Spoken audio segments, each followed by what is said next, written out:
memahami isi hati Tuhan. Firman Tuhan ditaburkan di hati tanah yang subur sehingga akan berbuah berlipat kali ganda. Terima kasih Bapa. Segala pikiran, perasaan yang masih terkait dengan hal-hal di luar ibadah ini, berdoa di dalam nama Yesus. Biarlah Roh Kudus menolong kami duduk di kaki Tuhan dan mendengarkan suara Tuhan. Beri kesempatan Tuhan berbicara bagi kami di minggu ini. Berfirman bagi kami Bapa melalui hamba-Mu. Kami siap dengar suara-Mu di dalam nama Tuhan Yesus. Amin. Bisa duduk kembali. Shalom. Puji Tuhan. Kita semua ada di dalam anugerah Tuhan yang besar. Saudara-saudara, beberapa minggu ini kita merenung tentang satu pribadi namanya Yohanes Pembaptis.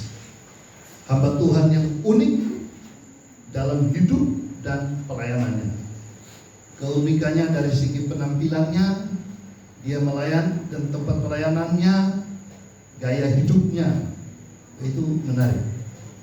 Melayani tanpa jiwa-jiwa. Gimana ini ada pengkhotbah berkhotbah tanpa jiwa-jiwa? Itu dibayangkan seperti apa Bapak Ibu? Khotbah di padang gurun, tidak ada jiwa-jiwa. Melayani bukan dalam gedung gereja, bukan di bait Allah, bukan di mall-mall. Khotbahnya di pinggir jalan. Makanannya bukan capcay, fuyung hai, mie goreng segala macam, tetapi belalang, madu buta. Pakaiannya bukan jas gagah seperti Pak Salmon ini ya. Saya ganteng gak Bapak Ibu? Karena saya berkaca sudah tua ini masih ganteng apa enggak? Tapi ya narsis ya. Dia tidak pakai jas seperti ini, tapi dia berpakaian dari bulu domba. Hamba Tuhan yang sederhana tetapi dipakai Tuhan secara dahsyat. Beritanya terlalu keras. Kalau saya undang Yohanes Pembaptis khotbah di sini, paling Bapak Ibu satu-satu keluar. Karena dia suka tuding-tuding dosa orang. Sampai Herodes penggal kepalanya karena khotbahnya nggak membawa berkat, katanya. Khotbahnya terlalu keras. Dia bilang bertobatlah sebab kerajaan sorga sudah dekat. Wah, ini hamba Tuhan yang luar biasa ini. Tapi dia setia sama Tuhan. Dan kita sudah renungkan 2 minggu berlalu. Mari kita mau dengar sekilas isi khotbahnya saja. Tema khotbahnya saja ya Bapak Ibu. Hanya tema khotbahnya aja, nggak usah isinya. Karena isinya nanti berat, agak keras. Bapak Ibu baca aja isinya di rumah ya. Kita di dalam Injil Matius pasal yang ketiga, ayat 1 dan 2 saja. Injil Matius pasal yang ketiga ayat 1 dan 2. Baca bersama saya. 2, 3. Pada waktu itu tampillah Yohanes Pembaptis di padang gurun Yudea dan memberitakan, bertobatlah sebab kerajaan sorga sudah dekat. Ya. Bertobatlah sebab kerajaan sorga sudah dekat. Nah, saudara-saudara, saya waktu di Manado, ayat ini dibacakan. Pendeta sendiri baca. Dia bacanya begini. Ngana bertobat Jo, sekerajaan sorga sodeka. Itu logat Manado gitu. Ngana bertobat Jo, sekerajaan sorga so dekat. Kata kerajaan bertobatlah ini juga saya ingat sebuah cerita. Ada seorang anak muda itu datang ke gereja gara-gara pacarnya. Dia nggak mau ke gereja, tapi pacarnya bilang kalau kamu nggak ikut ke gereja, putus hari ini juga. Akhirnya dia cepet-cepet siap-siap diri ikut aja ke gereja. Di tengah-tengah khotbah, dia gelisah. Waduh, ini bukan dunia saya. Pendetanya khotbah berapi-api. Kalimat ini dibacakan lagi. Bertobatlah sebab kerajaan Allah sudah dekat. Aduh, ini beberapa kali kalimat ini disampaikan, dia mulai tutup kupingnya. Karena dia duduk paling belakang, jadi tutup kuping dua-dua begitu. Pacarnya di sebelahnya. Kenapa kalau kamu itu? Tidak apa-apa. Maksudnya gak mau dengar kata ini, kalimat terlalu keras. Bertobatlah, kerajaan Allah sudah dekat. Beberapa kali demikian, dia tidak mau dengar. Pas pendeta sedang berkhotbah, datang seekor lalat. Saudara-saudara, kuping dia tutup. Lalatnya mulai hinggap di sini. Jalan-jalan pelan-pelan, kelilingi muka sampai di sini. Dia pikir ini kurang ajar ini lalat ini.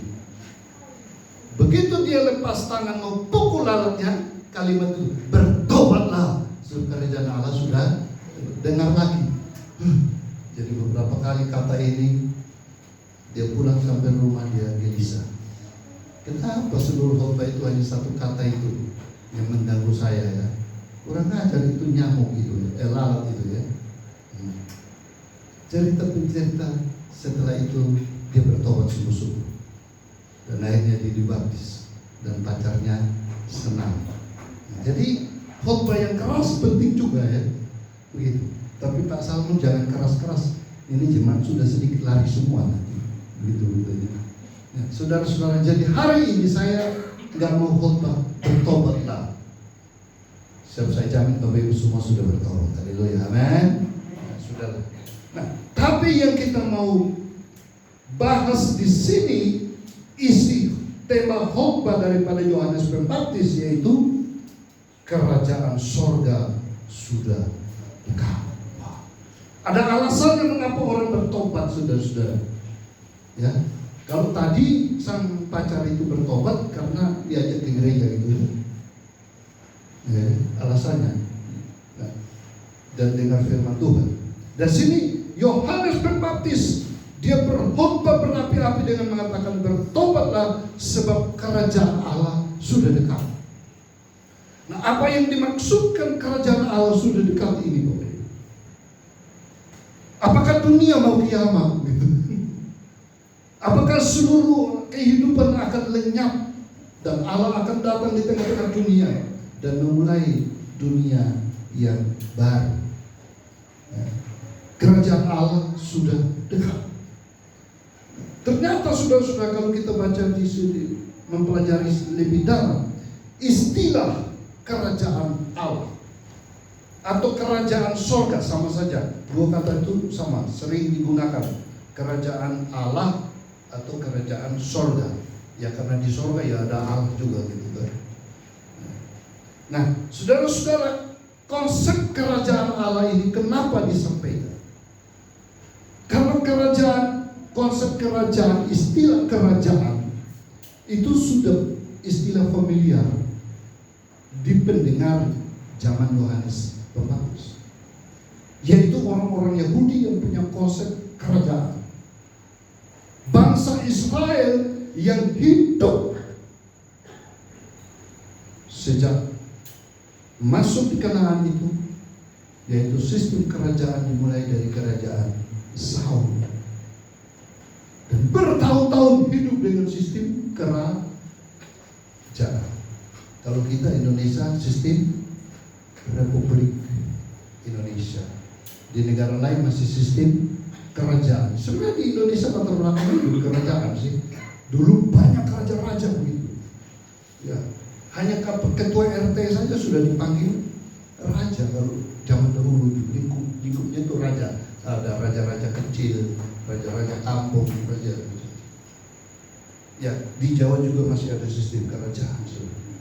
Jadi konsep kerajaan itu berkaitan dengan apa? Apa yang dimaksud dengan kerajaan Allah sudah dekat supaya bisa disambut? Yang Yohanes Pembaptis maksudkan di sini adalah yang pertama, bahwa kekuasaan Allah atas umatnya itu segera terwujud. Kekuasaan Allah segera terwujud, inilah konsep kerajaan Allah. Bahwa selama ini kehidupan mereka hidup di dalam bermacam-macam hal dalam bermacam aspek, sosial, budaya, politik. Dan sekarang saudara-saudara, Allah mau datang untuk menyatakan kekuasaannya di tengah-tengah dunia. Maka kerajaan Allah itu sudah dekat. Allah mau datang. Karena itu, sebelum Allah datang, persiapannya apa? Bertobatlah. Sebelum Allah menyatakan segala sesuatu, bertobatlah. Dan saya pikir itu konsep yang manis sekali, baik sekali. Siapa di antara Bapak Ibu tidak suka diberkati oleh Tuhan? Semua pasti mau kan? Siapa yang tidak mau ditolong oleh Tuhan? Semua mau kan?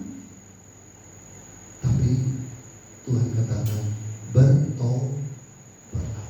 Jadi pertobatan itu adalah syarat mutlak untuk menerima kehadiran Allah di dalam kehidupan kita. Kita tahu ada beberapa orang dalam Alkitab, mereka harus sungguh-sungguh bertobat untuk mengalami kehadiran Allah dalam kehidupannya. Yang paling jelek, yang paling jahat, yang paling sadis di Alkitab itu adalah Rasul Paulus, seorang pembunuh. Dia jemaat Tuhan ini potong kepala semua. Itu mungkin dia cocok dengan yang suka potong-potong kepala. Paulus sudah melakukan itu. Sebelum namanya dirubah menjadi Paulus, Saulus jahat sekali. Tapi orang semacam itu bisa bertobat juga. Dan dengan pertobatannya luar biasa, dia bersaksi kemana-mana. Jadi dia dipakai Tuhan jadi berkat bagi banyak orang. Jadi landasilah hidup kita dengan pertobatan dulu, sebelum Tuhan datang mewujudkan segala berkatnya, segala pertolongannya, apa yang baik dari sorga yang mau diberikan kepada kita. Anggur lama, kantong lama jangan campur dengan anggur yang baru. Pertobatan itu penting, sehingga dia berseru temanya bertobatlah, sekerajaan Allah sudah dekat. Kekuasaan Allah atas umat segera terwujud. Umat Israel sangat rindu menantikan satu figur yang memimpin sebagai seorang raja, karena memang itu sistem kerajaan. Nah, dinubuatkan oleh Yesaya, nanti kalau kamu pengen seorang raja, akan lahir ke tengah dunia seorang raja damai. Ya, raja damai. Dan sekarang kita sudah di bulan November, sebentar lagi masuk Desember. Saya di rumah sudah pasang pohon Natal. Saya pikir-pikir kita pasang pohon Natal, nanti tanggal 20-an hanya nikmati 2 minggu, bongkar itu pohon Natal. Mending saya pasang sendiri mungkin. Jadi minggu lalu pohon Natal sudah berdiri. Jumat lalu kita berdoa sudah ada pohon Natal, tinggal nyanyi Malam Kudus saja. Supaya nikmati pohon Natal. Saudara-saudara, Raja damai akan datang.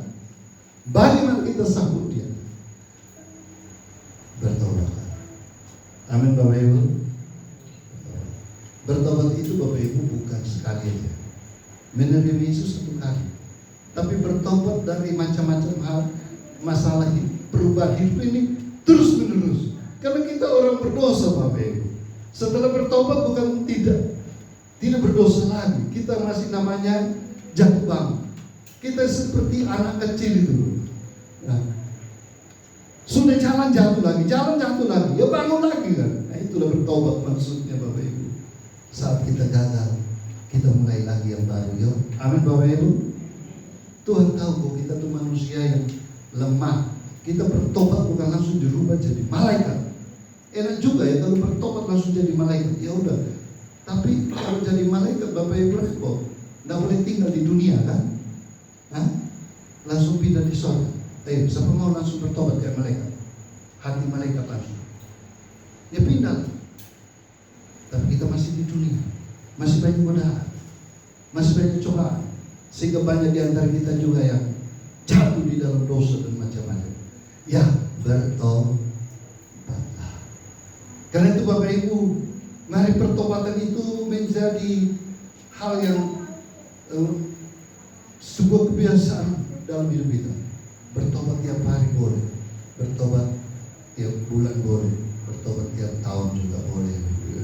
Setiap saat ada hal yang kita salah, kita ngaku deh. Yang sudah berkeluarga suami istri, saya mau tanya deh, apakah suaminya itu sempurna sampai hari ini? Nggak ada itu, jauh bilang sempurna, nggak ada. Malah semakin tua kok kelihatan semakin banyak masalah gitu. Coba aja tanya suami istri, jujur loh. Istri makin ketahuan banyak hal yang kurang, suami juga begitu ya. Semakin kita lama ketemu semakin gak sempurna. Banyak sudah bilang, tahu begini. Duluan yang lebih baik dari tetap. Kalau boleh bisa, aku bisa juga hari ini. Jadi, demi anak nggak jadi. Saudara-saudara, kita tidak menjadi malaikat. Tapi firman Tuhan dengan jujur mengatakan dalam Kristus, memang kita ciptaan yang baru, tapi terus menerus diperbaharui sambil menanti panggilan Tuhan untuk disempurnakan pada waktu kita pulang ke rumah Bapa. Puji Tuhan. Mereka yang tinggalkan tubuh daging ini langsung diubah dalam tubuh kemuliaan untuk masuk di sorga sana. Saudara-saudara terkasih di dalam Tuhan, kekuasaan Tuhan mau dinyatakan dalam hidup kita. Seperti bertobat, kerajaan Allah sudah dekat. Pengertian kedua yang dimaksud Yohanes Pembaptis, kerajaan Allah sudah dekat, yaitu kekuasaan Allah itu mau dinyatakan kepada setiap individu atau setiap pribadi. Ini bukan bicara untuk banyak orang, tetapi kerajaan Allah bisa hadir di dalam setiap orang siapapun dia. Wah, itu menarik. Bapak pernah baca satu teks ketika orang dirasuk setan dan diusir setan. Yesus bilang, kalau setan itu keluar daripada seseorang, maka kerajaan Allah sudah ada di dalam diri orang itu. Jadi Tuhan mau supaya dia hadir di dalam setiap pribadi. Kerajaan Allah itu Bapak Ibu, yang kalau konsep kerajaan Allah bagi kita ini terlalu sempurna ya. Kita berpikir namanya kerajaan Allah, yaitu semua sudah sempurna lah, tanpa dosa lah gitu kan. Jadi mana mungkin kerajaan Allah itu bisa hadir di dalam kehidupan kita di dunia yang penuh dosa begitu kan. Kayaknya kita ini masih belum layak untuk menerima kehadiran kerajaan Allah. Rasa-rasanya begitu. Tapi tidak. Yohanes Pembaptis ingin mengatakan bahwa kerajaan Allah sudah dekat, yaitu mau dialami oleh setiap pribadi dengan kehadiran kerajaan Allah. Dan setiap pribadi, mari Bapak Ibu boleh belajar Alkitab, sejarah pelayanan Tuhan Yesus. Setiap orang yang berjumpa dengan Yesus, hidupnya diubah. Banyak kesaksian di sana. Itulah hadirnya kerajaan Allah. Pernah ada seorang wanita pelacur di Injil Yohanes pasal 4. Bapak Ibu baca, perempuan Samaria. Dia menerima Yesus siang hari jam 12 di pinggir sumur Yakub. Pertobatan terjadi. Hari itu juga kerajaan Allah. Terus saudara lihat bahwa ada seorang penjahat yang tergantung di kayu salib. Pada waktu dia mau menerima Yesus, saat itu Yesus katakan, hari ini juga engkau bersama aku di Yudas. Saudara lihat ada orang kaya yang bertobat seperti Sakeus, yang dicibir oleh banyak orang karena dia orang berdosa, menerima Yesus hadir di rumahnya. Saat itu juga hatinya penuh dengan sukacita pertobatan dan menerima Yesus. Itulah hadirnya kerajaan sorga. Saudara lihat Bartolomeus yang buta duduk minta-minta di pinggir jalan. Seorang yang tidak layak sama sekali, tetapi dia menerima Yesus, menerima pemulihan dan kesembuhan. Hadirnya kerajaan Allah. Ada banyak orang sakit di Alkitab. Ada banyak orang lumpuh di sana, saudara-saudara. mengalami mujizat-mujizat. Mujizat itu hanya sebagai sarana untuk hadirnya kerajaan Allah di dalam hidup mereka. Dan orang lumpuh di bait Allah. Waktu Petrus lewat jam 3 sore, dia minta. Petrus katakan, emas dan perak aku tidak punya, tapi dalam nama Yesus bangkit dan berjalanlah. Hadirnya kerajaan Allah. Dia sembuh dan dia bersaksi tentang Tuhan. Banyak orang mengalami kehadiran kerajaan Allah di dalam kehidupannya. Itu bertobat masuk kerajaan Allah sudah dekat. Kuasa kehadiran Allah melalui mujizat-mujizat dialami dalam hidup, itulah hadirnya kerajaan Allah. Nah, jadi Bapak Ibu terkasih di dalam Tuhan, mau gak kita menerima kehadiran Tuhan dalam hidup ini? Mau? Amin Bapak Ibu. Hadirnya kerajaan Allah bukan karena saya orang kaya. Hadirnya kerajaan Allah bukan kalau saya berpakaian mewah. Hadirnya kerajaan Allah bukan karena kalau saya tidur di ruang yang bagus, di ruang AC. Hadirnya kerajaan Allah ketika hati saya terbuka menerima kehadirannya dalam hidup saya. Amin Bapak Ibu. Amin.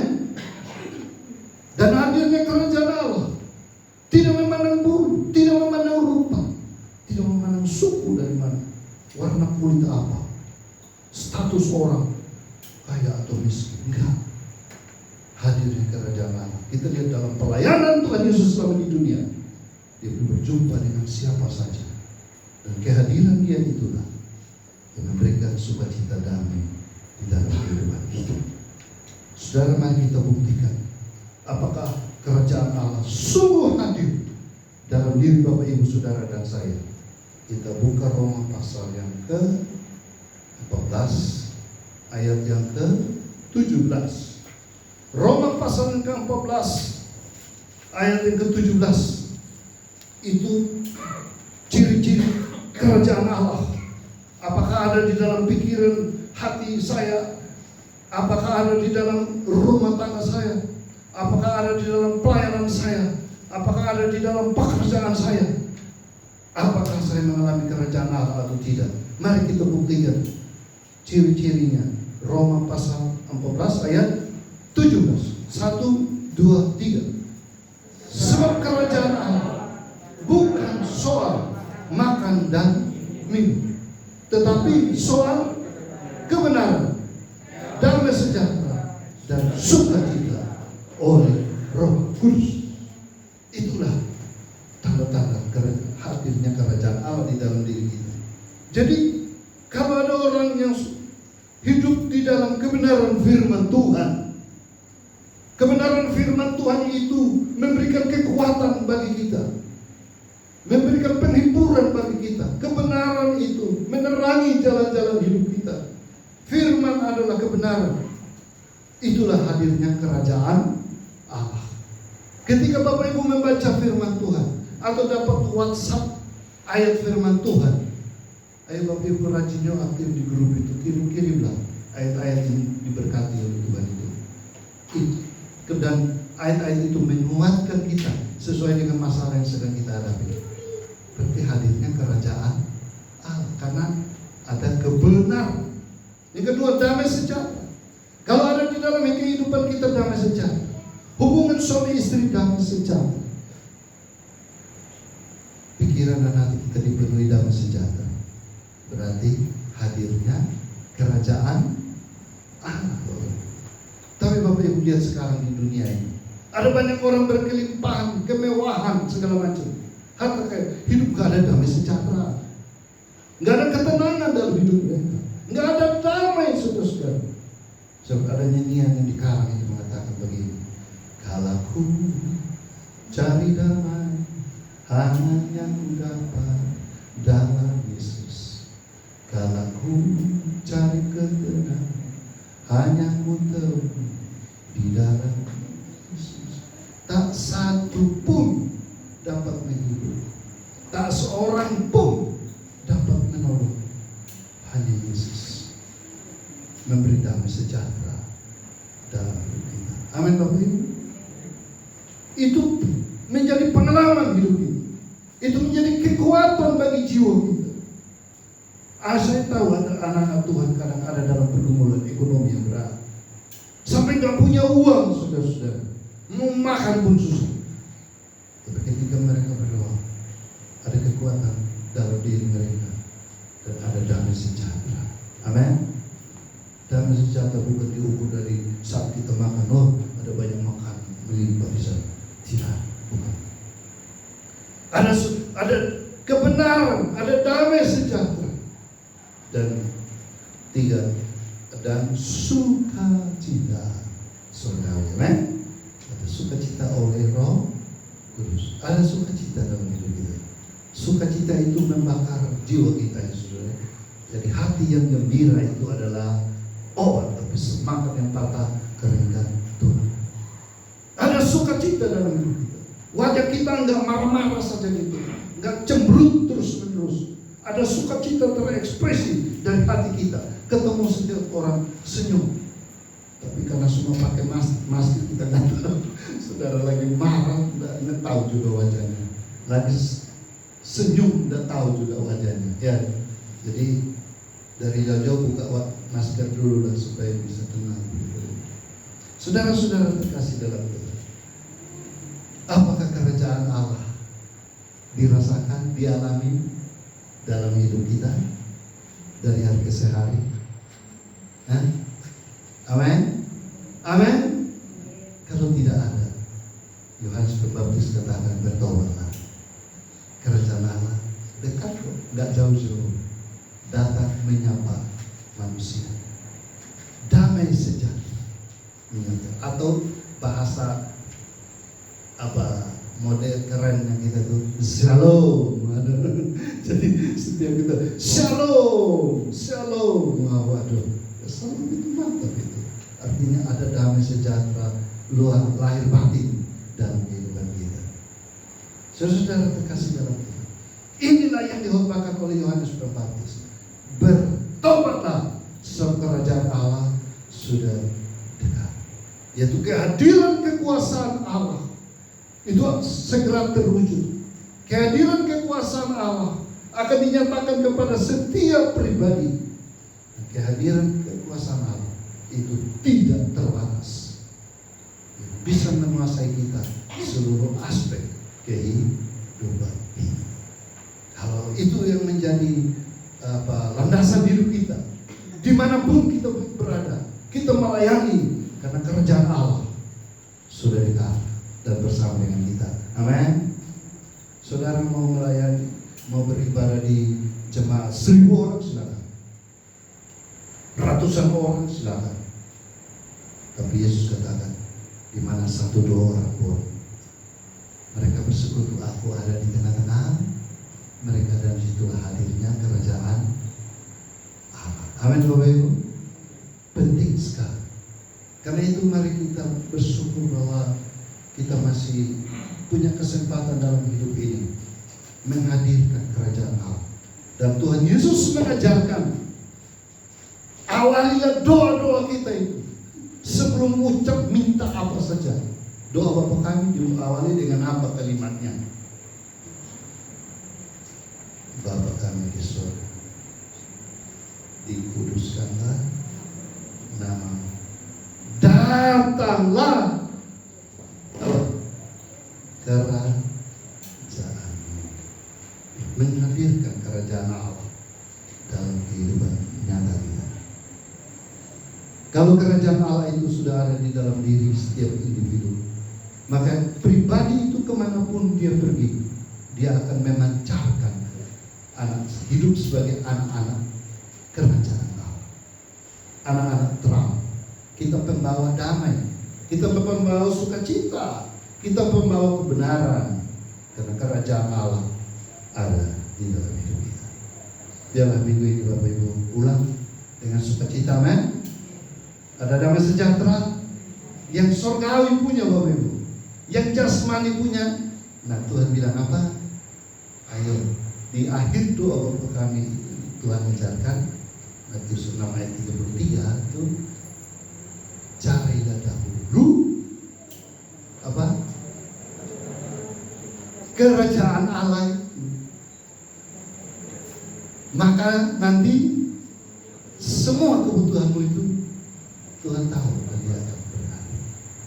Jadi mari kita utamakan kerajaan Allah. Jangan dulu kerajaan Allah. Artinya utamakan hidup dalam kebenaran, hidup dalam damai sejahtera, hidup dalam sukacita Tuhan.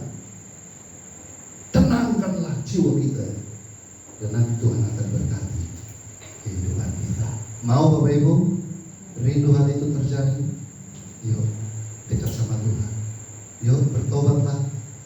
Yuk cari dulu kerjaan Allah. Penuhi diri kita dengan kebenaran-kebenaran firman. Penuhi hati kita dengan damai sejahtera. Penuhi roh kita dengan sukacita Tuhan. Maka pasti kita akan tetap kuat di tengah badai sebesar apapun juga. Ya, kuat di tengah badai.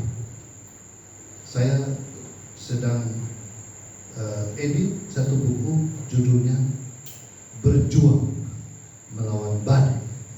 Ya, sudah terbit izin ISBN-nya itu, tinggal saya edit, cetak, selesai. Ternyata di sana ada 40 khotbah, khotbahnya almarhum, dan saya juga. Isi khotbah yang dapat, yang tiap minggu itu saya rekam begini, bayar mahasiswa, tolong diketik. Sekarang sudah jadi khotbah, jadi nanti kalau saya mati begitu khotbah saya masih ada begitu, boleh dibaca. Ya. Saudara-saudara, marilah kita sedang bergumul di dalam dunia. Saya tahu Bapak Ibu punya masalah.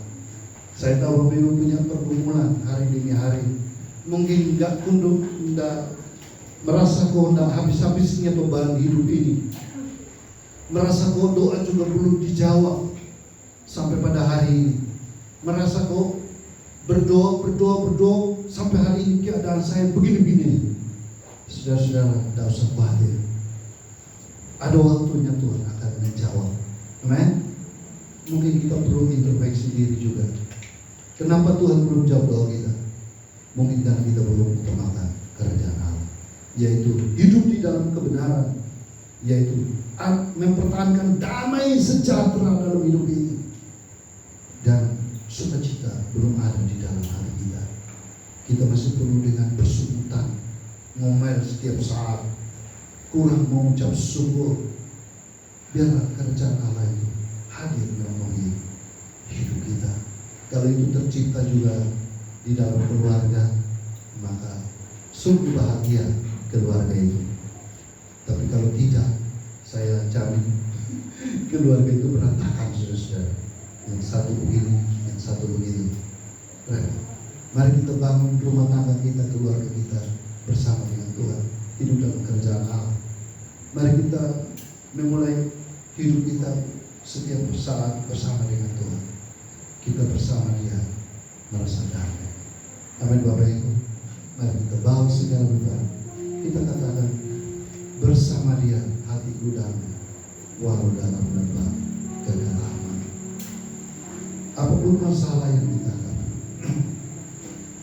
kesulitan demi kesulitan pasti datang, silih berganti.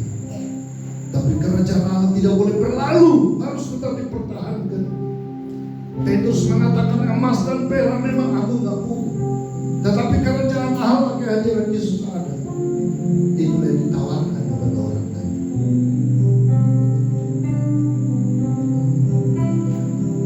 Bersama Dia hatiku damai, walau dalam lembah kegelapan. Bersama Dia hatiku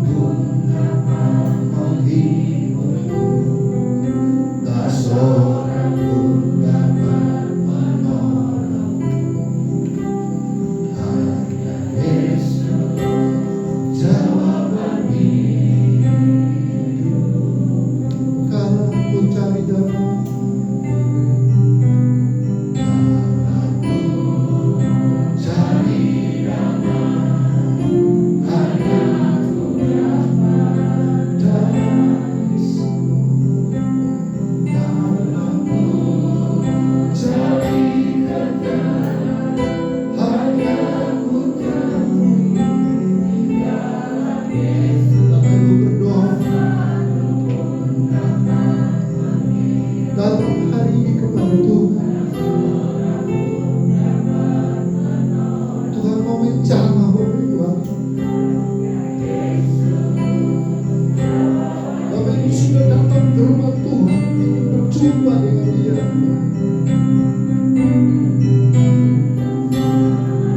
Tuhan mau bersama dengan saudara bersama. Dia mau masuk di dalam hati dan pikiran kita. Dia mau bersama keluarga kita.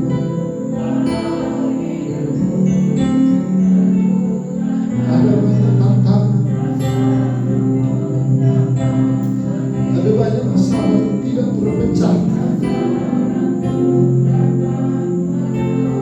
Mungkin selama hidup ini suka duka silih berganti. Bersama Dia Tuhan ada di sini. Biar Bapak Ibu buka hati masing-masing, dengarkan suara. Dia mau menguasai pikiran dan hati kita.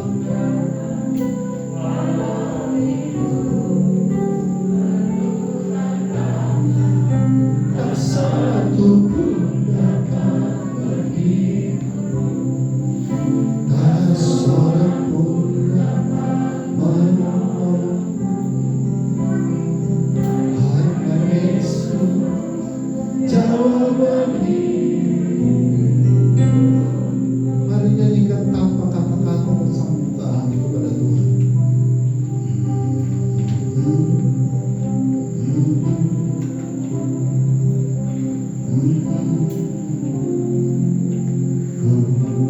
Ya Tuhan, kami datang bersama di minggu ini Tuhan. Kami sudah letih lesu dan bertengah berat. Kami tidak sanggup hadapi hari-hari hidup ini dengan beban-beban yang berat. Tapi Engkau hadir Tuhan. Dalam nama Yesus penuhi kami dengan damai. Dalam nama Yesus penuhi dengan sukacita. Dalam nama Yesus kami bawa masalah hidup kami. Tuhan hadir di tengah ibadah kami. Tuhan melawat setiap kami yang ada. Tuhan menjamah setiap kami dengan segala pergumulan kami masing-masing. Terima kasih. Kami sedang berada di dalam banyak masalah dunia yang tak terpecah. Kami bersyukur bersama Tuhan. Kami masih dimampukan sampai pada hari ini. Terima kasih Bapak. Terima kasih. Engkau sudah dengar doa kami. Masalah bangsa dan negara kami bawa ke dalam tangan Tuhan. Tolong kami berangsur-angsur ancaman virus boleh berlalu. Memberkati pelayanan gereja hamba Tuhan di mana-mana di seluruh dunia. Kehidupan kami bawa jemaat Tuhan yang tidak hadir, ada yang sakit, ada bepergian, ada yang bermasalah. Tuhan hadir bagi mereka. Kami bawa segala beban hidup, bersefaat bersama-sama berdoa. Di dalam nama Tuhan Yesus kami menyerahkan hidup kami.